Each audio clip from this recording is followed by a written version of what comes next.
నమస్కారం vision news కి స్వాగతం। ఈనాటి వార్తలు జిల్లాలోని ప్రజలకు మెరుగైన జీవనోపాధులను ఏర్పాటు చేయడంతో పాటు పొదుపు చేయడంపై విస్తృత అవగాహన కల్పించాలని జిల్లా కలెక్టర్ చదలవాడ నాగరాణి సంబంధిత అధికారులను ఆదేశించారు।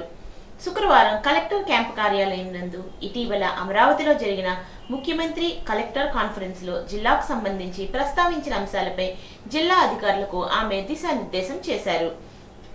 ఈ సందర్భంగా కలెక్టర్ మాట్లాడుతూ జిల్లాలోని ప్రజలకు మెరుగైన జీవనోపాధులను ఏర్పాటు చేసి సంపాదనను పొదుపు చేసుకోవడం ఎలాగో పూర్తి అవగాహన కల్పించాలని, మహిళా గ్రూపులకు ప్రభుత్వం మంజూరు చేస్తున్న వివిధ రుణాలను సద్వినియోగం చేసుకునేలా చూడాలి అన్నారు।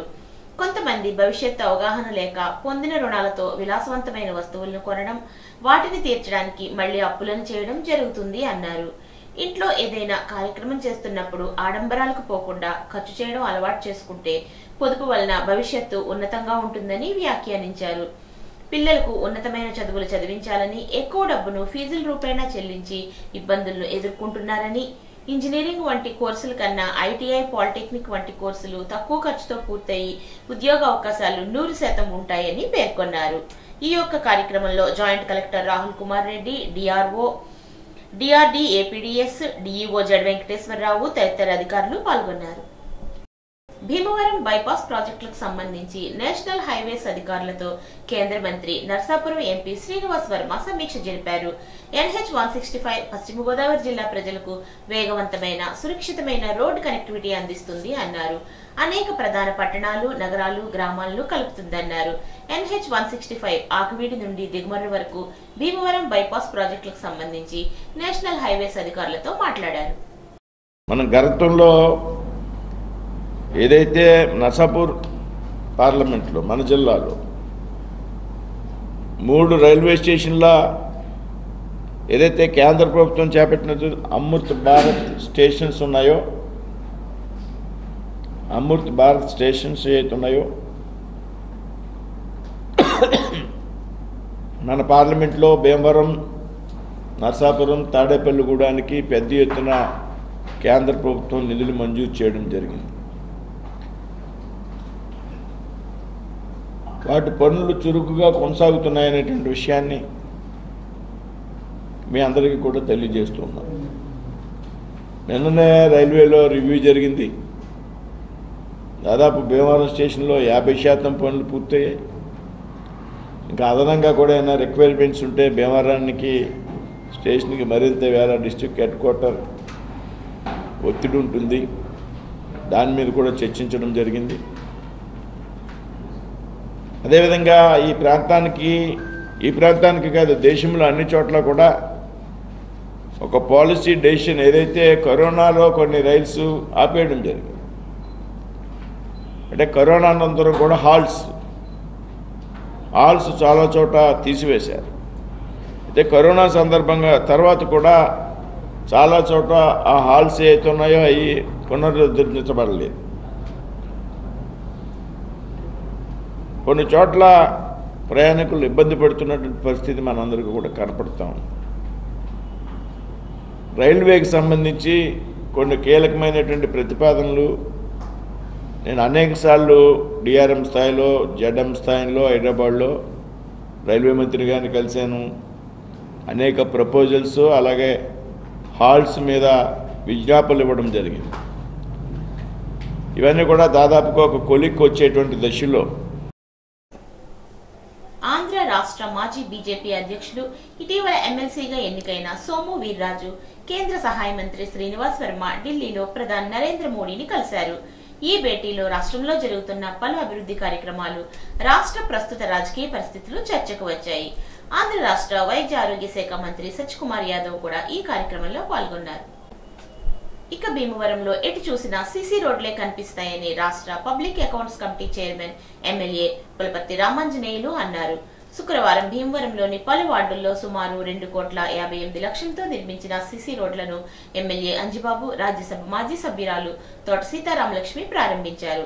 పట్టణంలోని 23వ వార్డులో 39,50,000తో బీటీ రోడ్డు, 20వ వార్డులో 86 లక్షలతో సీసీ రోడ్డు, 23 లక్షలతో బీటీ రోడ్డు, 19వ వార్డులో 16 లక్షలతో సీసీ రోడ్డు, 7వ వార్డులో 16 లక్షలతో సీసీ రోడ్డు, 29వ వార్డు గొలవానితిప్ప రోడ్డులో 8 లక్షలతో 28 లక్షలతో సీసీ రోడ్డు, 24 లక్షలతో మొత్తం 2,58 లక్షలతో సీసీ రోడ్లను ఎమ్మెల్యే అంజిబాబు ప్రారంభించారు.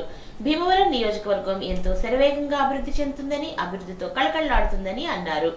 ఈ కార్యక్రమంలో కూటమి నాయకులు, కార్యకర్తలు, అభిమానులు, వీర మహిళలు, వార్డు పెద్దలు, ఇన్ఛార్జీలు పాల్గొన్నారు. మన భీమవరం పట్టణంలో ఈరోజు వివిధ రోడ్లు ప్రారంభోత్సవం చేసుకోవడం జరుగుతుంది. 23, 24, 26 వార్డులో ఎంతది 39,50,000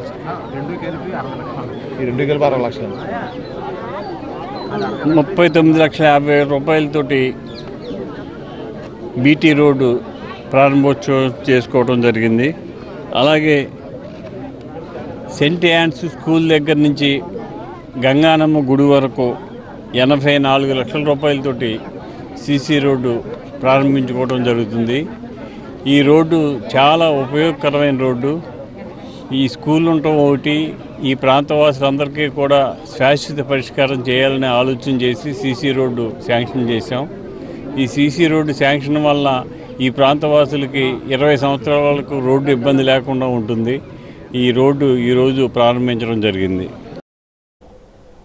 అత్తిలి మండల పరిషత్ కార్యాలయంలో 2వ రోజు మండల పరిషత్ అధ్యక్ష, ఉపాధ్యక్ష ఎన్నిక నిమిత్తం ఏర్పాటు చేసిన సమావేశంలో అధ్యక్ష, ఉపాధ్యక్ష ఎన్నిక జరగకుండానే ముగిసింది. మండల ప్రత్యేక అధికారి మురళీకృష్ణ ఆధ్వర్యంలో జరిగిన సమావేశానికి ఎంపీటీసీలు ఎవరూ హాజరు కాకపోవడంతో సమావేశాన్ని ముగించారు. ఈ విషయాన్ని రాష్ట్ర ఎన్నికల కమిషన్ కు నివేదించనున్నట్లు ప్రత్యేక అధికారి మురళీకృష్ణ తెలిపారు.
ప్రజా పరిషత్ అత్తిలికి సంబంధించి ప్రెసిడెంట్, వైస్ ప్రెసిడెంట్ ఎలక్షన్ నిన్న జరగాల్సి ఉంది.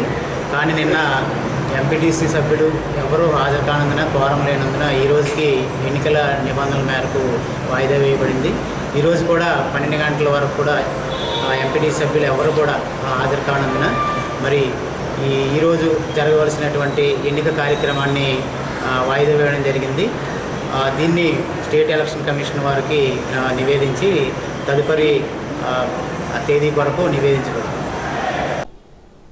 10వ తరగతి పరీక్షల్లో భాగంగా శుక్రవారం జరిగిన జీవశాస్త్ర పరీక్షకు 23,238 మంది విద్యార్థులు హాజరైనట్లు జిల్లా విద్యాశాఖ అధికారి ఈవీవీఎస్ నారాయణ తెలిపారు. ఓఎస్ఎస్ పరీక్ష, సాంఘిక శాస్త్ర పరీక్షకు 359 మంది, 29 పరీక్షా కేంద్రాలను ఫ్లయింగ్ స్క్వాడ్లు, జిల్లా స్థాయి పరిశీలకులు 4 పరీక్షా కేంద్రాలను, జిల్లా విద్యాధికారి 5 పరీక్షా కేంద్రాలను, ప్రభుత్వ పరీక్షల సహాయ కమిషనర్ 5 పరీక్షా కేంద్రాలను తనిఖీ చేసినట్లు తెలిపారు. ఎటువంటి మాల్ ప్రాక్టీస్ కేసులు నమోదు కాలేదని తెలిపారు. ప్రజల వద్దకే విద్యుత్ న్యాయస్థానం వచ్చినప్పుడు సద్వినియోగం చేసుకోవాలని consumer grievances redressal forum chairperson doctor B Satyanarayana కోరారు. అత్తిలి డిగ్రీ కళాశాలలో విద్యుత్ వినియోగదారుల సమస్యలపై విద్యార్థులకు నిర్వహించిన అవగాహన కార్యక్రమంలో డాక్టర్ సత్యనారాయణ పాల్గొన్నారు. విద్యుత్ వినియోగదారులు ఎటువంటి సమస్య వచ్చినా 1912కు ఫోన్ చేస్తే 6 గంటల్లో సమస్యను పరిష్కరిస్తారు అన్నారు. విద్యుత్ వినియోగదారులు కేవలం ఉత్తరం రాయడం ద్వారా కూడా సమస్యను పరిష్కరిస్తామన్నారు. మొబైల్ ఫోన్లో వాట్సాప్ ద్వారా సమస్యను తెలియజేయవచ్చునని, ఒక న్యాయస్థానం ప్రజల వద్దకు వచ్చినప్పుడు సద్వినియోగం చేసుకోవాలని అన్నారు. విద్యుత్ సమస్యలపై ఒక న్యాయస్థానం ఉన్న విషయాన్ని కుటుంబ సభ్యులకు, స్నేహితులకు తెలియజేయాలని చైర్పర్సన్ డాక్టర్ సత్యనారాయణ కోరారు. నిర్ణీత సమస్యను పరిష్కరించకపోతే సంబంధిత అధికారి నుండి రోజుకు 100 రూపాయల చొప్పున వారి జీతం నుండి మినహాయించి వినియోగదారులకు అందజేస్తామని తెలిపారు. సాంకేతిక సభ్యులు సురేఖారాణి, ఆర్థిక సమస్యలపై షేక్ బాబర్ మాట్లాడారు. ట్రాన్స్కో అధికారులు ఈ సమావేశంలో పాల్గొన్నారు. జిల్లాలోని మహిళలు గుర్రపు డెక్క ద్వారా వర్మీ కంపోస్ట్ వివిధ వస్తువులను తయారు చేసి మార్కెటింగ్ చేసేందుకు సిద్ధంగా ఉండాలని, దీనికి సంబంధించిన చర్యలను వేగవంతం చేయాలని డిఆర్డీఏ ప్రాజెక్ట్ డైరెక్టర్ను జిల్లా కలెక్టర్ ఆదేశించారు. శుక్రవారం కలెక్టర్ మాట్లాడుతూ పాలకోడేరు మండలం గొల్లలకోడేరు వంతెన వద్ద డ్రైన్లో గుర్రపు డెక్కను పరిశీలించారు. ఈ సందర్భంగా కలెక్టర్ అక్కడ ఉన్న మహిళలతో గుర్రపు డెక్కను ఎలా సద్వినియోగం చేసుకోవాలి, ఆదాయాన్ని ఎలా పొందాలో వివరించారు. గుర్రపు డెక్క కారణంగా సాగునీటి ప్రవాహానికి ఆటంకం ఉండడంతో వరదల సమయంలో జిల్లాలో వేలాది ఎకరాలు ముంపుకు గురవుతున్నాయని, దీన్ని నివారించేందుకు ఆలోచన చేసి దీన్ని వినియోగించి వర్మీ కంపోస్ట్ ప్రత్యామ్నాయ వస్తువులు రూపొందించేందుకు సన్నాహాలు చేయాలని ఆదేశించారు. చాప్ కటర్స్ తో గుర్రపు డెక్కను ముక్కలుగా కట్ చేసి తొలి దశలో వర్మీ కంపోస్ట్ తయారు చేసుకోవడానికి అవకాశం ఉంది అన్నారు. వర్మీ కంపోస్ట్ యూనిట్స్ ఏర్పాటుకు మహిళలు ముందుకు రావాలి అన్నారు. ప్రతి సంవత్సరం గుర్రపు డెక్క నిర్మూలనకు కోట్లాది రూపాయలు నీటిపారుదల శాఖ ఖర్చు చేస్తుందని, దీనికి చాలా విషపూరితమైన మందులను వినియోగించడం వలన తాగునీటి వనరులు పెద్ద ఎత్తున కలుషితమవుతున్నాయని, తద్వారా ప్రజలకు ఆరోగ్య సమస్యలు, జంతువులకు, జలచరాలకు కూడా నష్టం జరుగుతుందని అన్నారు. కాబట్టి గుర్రపు డెక్కను సద్వినియోగం చేసుకుని జిల్లాను వరదల నుంచి రక్షించుకోవడంతో పాటు ప్రభుత్వానికి కోట్ల రూపాయలు ఆదా చేయవచ్చునని, ప్రజలకు, జలచరాలకు మేలు కూడా చేయవచ్చునని అన్నారు. ఈ సందర్భంగా డిఆర్డీఏ పీడీ వేణుగోపాల్, తహసీల్దార్ తదితర అధికారులు, మహిళలు ఈ కార్యక్రమంలో పాల్గొన్నారు. అదనపు ఛార్జీలు, సర్దుబాటు ఛార్జీల పేరిట పెంచిన విద్యుత్ ఛార్జీలను వెంటనే తగ్గించాలని సిపిఎం జిల్లా నాయకులు దనికొండ శ్రీనివాస్ రాష్ట్ర ప్రభుత్వాన్ని డిమాండ్ చేశారు. రాష్ట్ర కమిటీ పిలుపు మేరకు ఉండి సిపిఎం మండల కార్యదర్శి చీర్ల శేషు ఆధ్వర్యంలో స్థానిక విద్యుత్ కార్యాలయం వద్ద నిరసన కార్యక్రమాన్ని చేపట్టారు.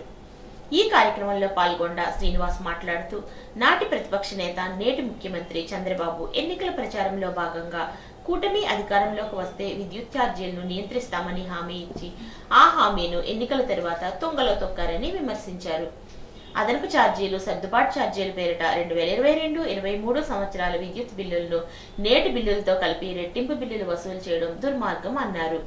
ఇప్పటికే నిత్యావసర వస్తువుల సరుకులు తగ్గించడంలో కూటమి ప్రభుత్వం విఫలమైందని, విద్యుత్ ఛార్జీలు తగ్గించడంలోనూ విఫలమై 10 నెలల కాలంలో ప్రజా వ్యతిరేక విధానాలను అనుసరిస్తుందని, దీనికి తగిన మూల్యం చెల్లించుకోక తప్పదని అన్నారు. ఈ కార్యక్రమంలో కిలారి తెవటినాయుడు, కొట్లాడి వెంకటేశ్వరరావు, రామపూరి వెంకటరత్నం, చీర్ల శ్రీనివాస్, నక్కా వెంకటేశ్వర్లు, పెళ్లూరి సుబ్రహ్మణ్యం, మోపిదేవి రాము, విజయరామరాజు తదితరులు పాల్గొన్నారు. వాగ్దానాలు చేసి ఆ వాగ్దానాన్ని దొంగలో తొక్కారు చంద్రబాబు నాయుడు. పెంచిన కరెంట్ ఛార్జీలు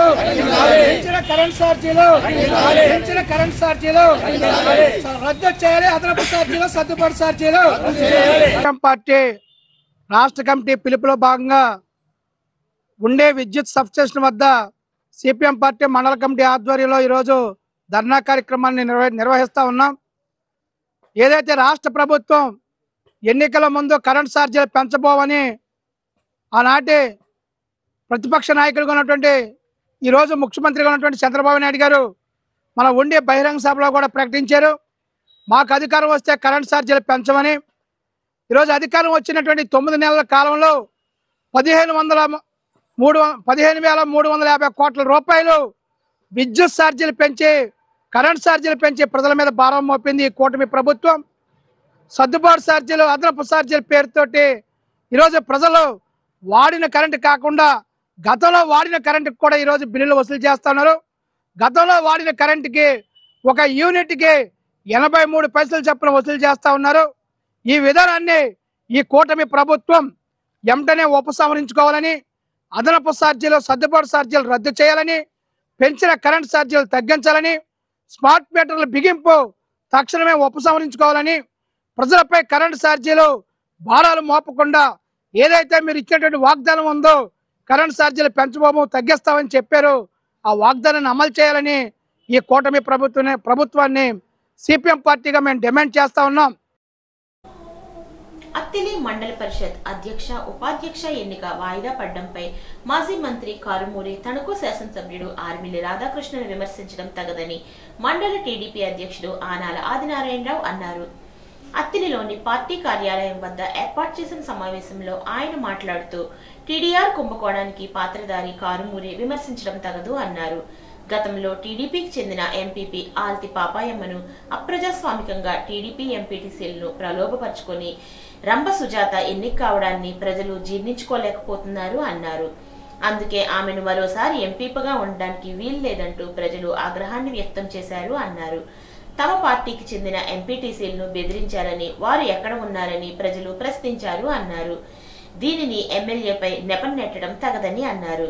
గతంలో ఎంపీటీసీల ఎన్నికల సందర్భంలో టీడీపీ, జనసేన ఎంపీటీసీ అభ్యర్థులను భయపెట్టిన విషయం ప్రజలు మర్చిపోలేదు అన్నారు. అత్తిలి సొసైటీ విషయంలో సైతం తమకు ఇచ్చిన వాగ్దానాన్ని విస్మరించారని విమర్శించారు.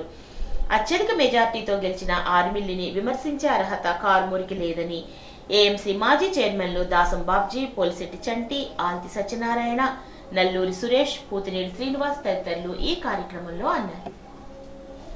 తెలుగుదేశం పరిపాలనలో ఆల్తి పాపాయమ్మ గారు ఎంపీపీగా ఉండగా అప్రజాస్వామికంగా తెలుగుదేశం ఎంపీటీసీలను కొనుగోలు చేసి ఆమెని పదవి నుంచి కిందకి దించివేసి రంభ సుజాత అనే ఎంపీటీసీని, కాంగ్రెస్ ఎంపీటీసీని ఆ రోజున ఎంపీపీగా చేసిన విషయం ప్రజలందరికీ ఎంతో బాధ కలిగించింది.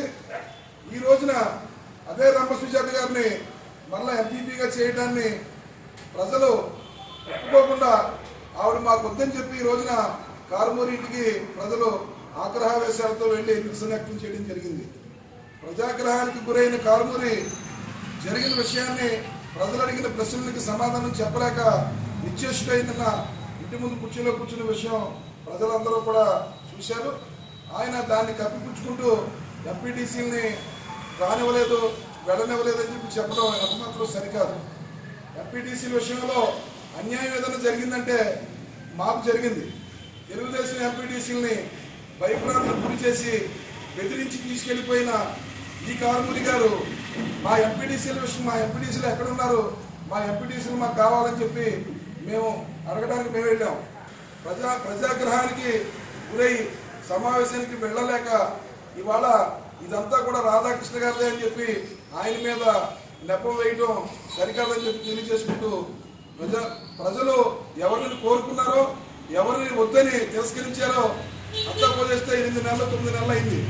72,121 ఓట్ల మెజార్టీతో కారుమూరి గారి మీద నెక్కింది ఆర్మిల్లి రాధాకృష్ణ గారు అన్న విషయం కారుమూరి గారు మర్చిపోయారని చెప్పి మేము అడుగుతున్నాం.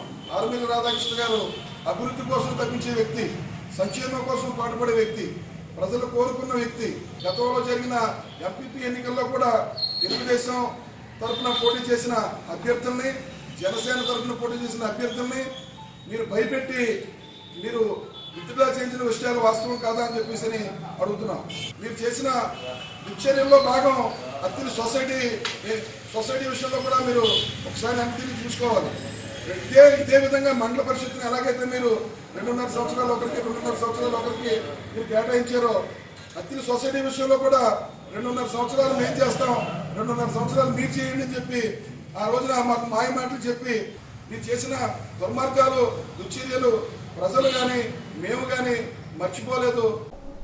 విద్యుత్ వినియోగదారుల వద్దకే విద్యుత్ కోట్లు వస్తున్నందున ప్రతి ఒక్కరూ సద్వినియోగం చేసుకోవాలని అత్తిలి ట్రాన్స్కో కార్యాలయం వద్ద ఏర్పాటు చేసిన విద్యుత్ వినియోగదారుల సమస్యల పరిష్కార వేదికలో CGRF chairperson doctor P Satyanarayana కోరారు.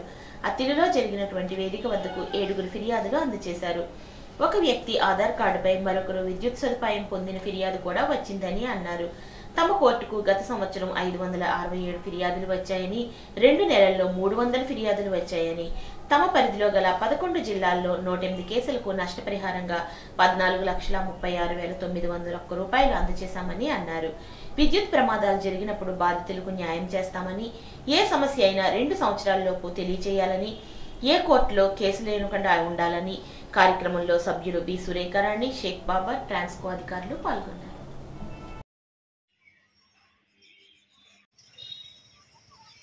విద్యుత్ వినియోగదారులందరూ కూడా నమస్కారం. నా పేరు డాక్టర్ జి సత్యనారాయణ, రిటైర్డ్ జిల్లా జడ్జిని. ప్రస్తుతం ఈ కరెంట్ డిపార్ట్మెంట్లో కోర్టు ఒకటి ఉంటుందండి, ఆ కోర్టులో చైర్పర్సన్గా పనిచేస్తున్నాను. ఈరోజు Attiri camp court awareness programme conduct చేయడానికి వచ్చాం.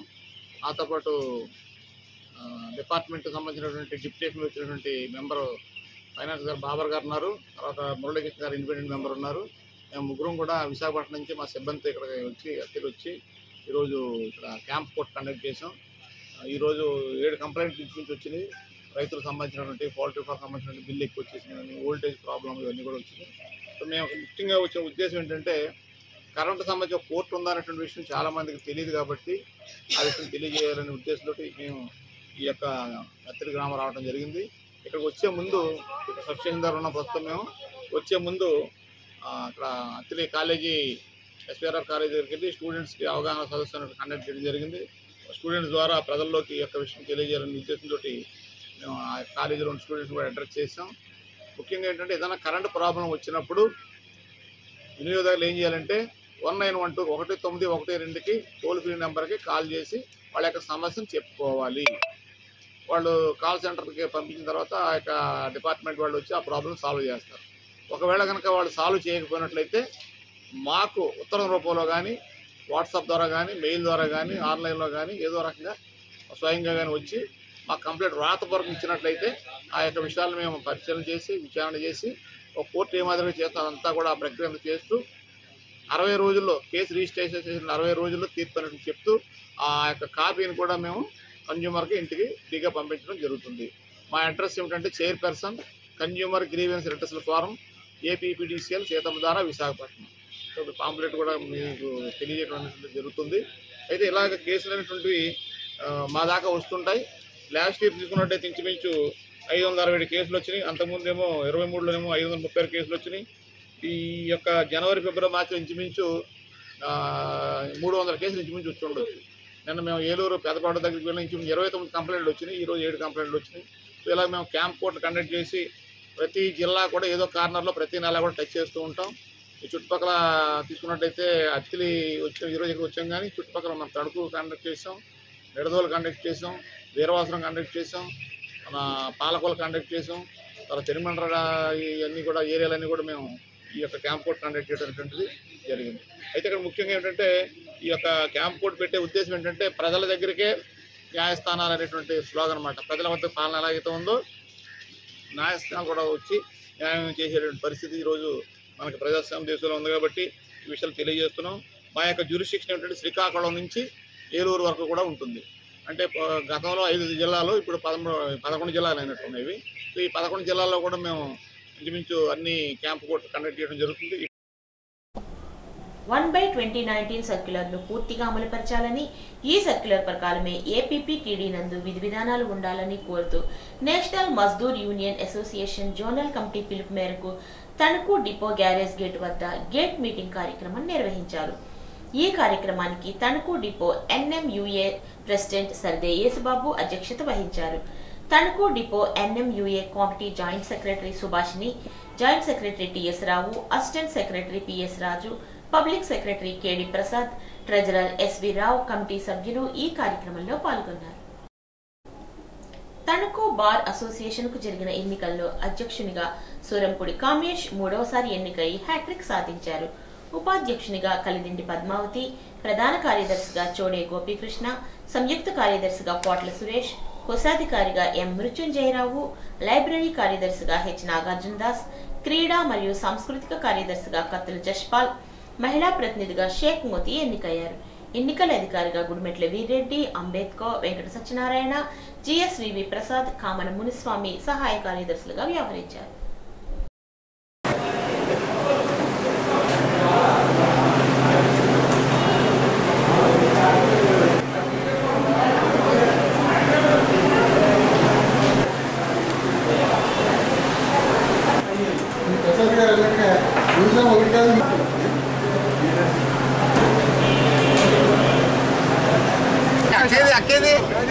అక్క మరి ఎక్కడ ఉందో నాయకత్వం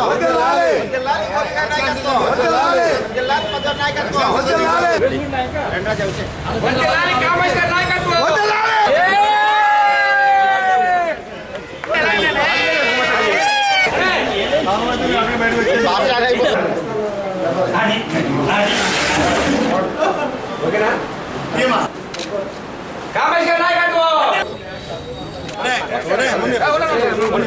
తణుకు బార్ అసోసియేషన్కి ఈరోజు జరిగిన ప్రతిష్టాత్మకమైన ఎలక్షన్స్లో మా బార్ అసోసియేషన్స్ అందరూ కలిసి సమిష్టిగా చాలా వరకు పోస్టులు సమిష్టిగా ఏకగ్రీవంగా ఎన్నుకోవడం జరిగింది. బార్ అసోసియేషన్ ప్రెసిడెంట్గా ఏకగ్రీవంగా స్వరూపుడు కామేష్ గారు, జాయింట్ సెక్రటరీగా పొట్ల సురేష్ గారు, కల్చరల్ సెక్రటరీగా కత్తుల దేశపాల్ గారు, లైబ్రరీ సెక్రటరీగా నాగార్జున దాస్ గారు, లేడీ సెక్రటరీగా మోతీ గారు, ట్రెజరర్గా మృత్యుంజయరావు గారు ఏకగ్రీవంగా ఎన్నికయ్యారు. ఈరోజు జరిగిన ఎన్నికల్లో వైస్ ప్రెసిడెంట్, జనరల్ సెక్రటరీ 2 పోస్టులకి జరిగింది. పోటాపోటీగా జరిగిన ఈ ఎన్నికల్లో వైస్ ప్రెసిడెంట్గానేమో కలిదిండి పద్మావతి గారు నెగ్గారు. అలాగే జనరల్ సెక్రటరీగా చోడే గోపీకృష్ణ గారు నెగ్గారు. వీళ్ళందరూ కూడా రేపటి నుంచి మా బార్ అసోసియేషన్ యొక్క అభివృద్ధి కార్యక్రమాల్లో ఉత్సాహంగా పాల్గొని మా బార్ అసోసియేషన్ ముందుకు తీసుకెళ్లాలని చెప్తూ కోరుకుంటూ బార్ అసోసియేషన్ అందరి తరఫున ఈ ఎన్నికలందరికీ సహకరించిన మెంబర్లందరికీ కూడా ప్రత్యేకంగా కృతజ్ఞతలు చెప్తూ సెలవు తీసుకుంటాం. మరి అత్యంత ప్రతిష్టాత్మకంగా జరిగినటువంటి బార్ అసోసియేషన్ ఎన్నికల్లో మరి 3వసారి కూడా యునానిమస్గా ప్రెసిడెంట్గా అవ్వడం చాలా సంతోషంగా ఉంది. అదేవిధంగా గత 2 టర్మ్ నుంచి కూడా మరి అత్యధిక మెజార్టీతో విజయం సాధించాను. ఈసారి అభివృద్ధికి పట్టం కట్టినట్లుగా మరి అందరూ కూడా యునానిమస్గా నాకు ఇవ్వడం నాకు చాలా గౌరవంగా ఉంది. అదేవిధంగా మా నూతన కమిటీ కూడా ఈవేళ ఎన్నిక ఆకపడింది. మరి వాళ్ళందరితో కూడా కలిసి మంచి కార్యక్రమాలు చేసుకుంటూ ముందుకెళ్తామని చెప్పి బార్ అసోసియేషన్ ఇంకా అభివృద్ధి పదాలను తీసుకెళ్తామని చెప్పి ఈ సందర్భంగా తెలియజేసుకున్నాను. పోస్ట్ ఆఫీస్ రావడం ఎన్నో ఏళ్ల కల అయిన పోస్ట్ ఆఫీస్ని తీసుకురావడం కూడా జరిగింది. మరి న్యాయవాదుల సంక్షేమం కోసం ఈ టీం నిరంతరం పాటుపడతామని చెప్పి సందర్భంగా తెలియజేసుకుంటూ అనేక అభివృద్ధి కార్యక్రమాలతో బార్ అసోసియేషన్ ముందుకు తీసుకెళ్తారు. రాష్ట్రంలో వైసీపీ ప్రభుత్వం పోయి కూటమి ప్రభుత్వం వచ్చినా ప్రజలకు విద్యుత్ భారాలు తప్పడం లేదని సిపిఎం వేల్పూరు గ్రామ కార్యదర్శి బళ్ల చినవీరభద్రరావు పేర్కొన్నారు. సిపిఎం రాష్ట్ర కమిటీ పిలుపు మేరకు గ్రామ కమిటీ ఆధ్వర్యంలో స్థానిక విద్యుత్ సబ్స్టేషన్ వద్ద నిరసన తెలిపి అనంతరం షిఫ్ట్ ఆపరేటర్ ఎన్ సత్యకృష్ణకు వినతి పత్రం అందించారు. ఈ సందర్భంగా వీరభద్రరావు మాట్లాడుతూ విద్యుత్ ఛార్జీలు పెంచడం లేదని చెప్తూనే టైమ్ ఆఫ్ డే టారిఫ్ వంటి విధానాన్ని చిరు వ్యాపారులకు సైతం అమలు చేస్తామని ప్రభుత్వం ప్రకటించడం దారుణమని విమర్శించారు. తప్పనిసరిగా ప్రజలు అధిక విద్యుత్ వినియోగించే సమయంలో ఎంత విద్యుత్ వినియోగించారు అని తెలుసుకోవడానికి స్మార్ట్ ప్రీపెయిడ్ మీటర్లు వినియోగించి విద్యుత్ ఛార్జీల మోత మోగించడంతో పాటు డిమాండ్ బట్టి ఛార్జీలు విధించే దుర్మార్గమైన విధానాన్ని రాష్ట్రంలో విస్తృతంగా అమలు చేయడానికి అనుమతించడం సరికాదని విమర్శించారు. ఈ కార్యక్రమంలో ఎండమూరి నాగేంద్ర, రుద్ర నాగేశ్వరరావు, కుడక వీరభద్రరావు, వాపో విశ్వనాథన్ సుబ్బారావు తదితరులు పాల్గొన్నారు. తణుకు శ్రీ శ్రీ సేవా విజ్ఞాన కేంద్రం ఆధ్వర్యంలో ఉగాది కవి సమ్మేళనాన్ని నిర్వహించారు. భారతదేశం వివిధ మతాలు, భాషలు, కులాలు, ప్రాంతాలు ఐకమత్యంగా కలిసిమెలిసి ఉంటూ భిన్నత్వంలో ఏకత్వాన్ని చాటుకుంటోందని కేంద్ర చైర్మన్ దక్షిణామూర్తి అన్నారు. కవిశ్రీ మోహన్ ప్రసాద్ అధ్యక్షత వహించారు. సితారా, పొప్పప్ విజయలక్ష్మి, విఎస్వి ప్రసాద్, కోడి ప్రసాద్ తదితరులు ఈ కార్యక్రమంలో పాల్గొన్నారు. అంటే ఏదో ఛందోబద్ధమైన వ్యాకరణబద్ధమైన కవితో రాయటం కానీ రచనలు చేయటం కానీ చేయాల్సిందే. ఎందుకంటే అందుట్లో ఉండే యొక్క రసానుభూతిని ఆస్వాదించటం కోసం, అందుట్లో ఉన్న లోతుల్ని పరిశీలించడం కోసం, అందుట్లో ఉన్న భాషా ప్రావీణ్యాన్ని తెలుసుకోవటం కోసం, కొలుచుకోవటం కోసం మనం అది ఉండాల్సింది. కానీ కవిత్వానికి కూడా ఏ విధంగా అయితే ఈ వస్తువు, భాష, అభివ్యక్తి ఇట్లాంటి అంశాలన్నీ కూడా కావాలో వాటితో పాటు ఒక సామాజిక స్పృహ, ఒక ప్రాపంచిక దృక్పథం ఉంటేనే అది ఒక పరిపూర్ణమైన కవిత్వం అవుతుంది, ఒక పరిపూర్ణమైన రచన అవుతుందని చెప్పేసి మా భావన. గుర్తుకు వచ్చేది వేపు పచ్చడి. తీపి, చేదు, పులుపు, వగడు, కారం, ఉప్పు షట్రసుల సమ్మేళనం. మానవ జీవితం అంటే కష్ట సుఖాల మిశ్రమం ఇచ్చే సందేశం.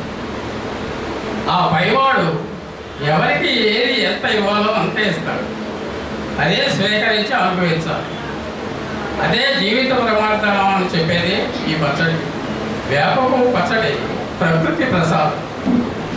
ఎన్నో మతాలు, ఎన్నో భాషలు, ఎన్నో సంస్కృతులు, ఎన్నో తెగలు, ఎన్నో కులాలు సంతోషంగా సమర్థంగా కలిసి మెలిసి జీవిస్తే భిన్నత్వంలో ఏకత్వం అంటారు. దానికి ప్రత్యక్ష సాక్ష్యంగా మన భారతదేశాన్ని చూపిస్తారు. కానీ ఎక్కడుంది ఏకత్వం?